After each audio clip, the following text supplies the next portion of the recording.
第三題咁啊，呢啲題目呢，一開波呢 factor wise，我哋呢睇下有冇 common factor 抽先，冇 common factor 呢，我哋就可以撳計數機㗎啦。咁啊，佢應該會出到一個係3啦，formula 01，你入1入-4入3，另一個係出1嘅。咁我哋呢嗰兩個括弧就係寫翻 x 減3，嗱要補翻個 y 喺度啊，唔係就咁 x 減3啫，因為呢佢有個 y 義詞喺度。x 減3y 係第一個，咁啊第二個括弧呢就係 x 減1個 y， 咁我哋唔會寫個1字㗎啦 ，x 減 y， 咁啊做完㗎啦。咁啊然之後呢 B part 㗎啦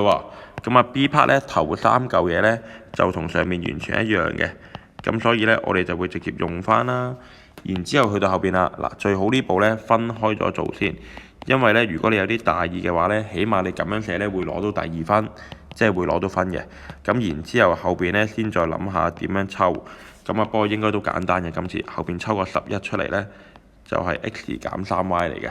咁你就會見到大家都有 x 減 3y， 最後答案呢，將個 x 減 3y 抽出嚟出邊，將餘下嘅嘢用個中括弧寫晒佢，即係 x 減 y 再加11，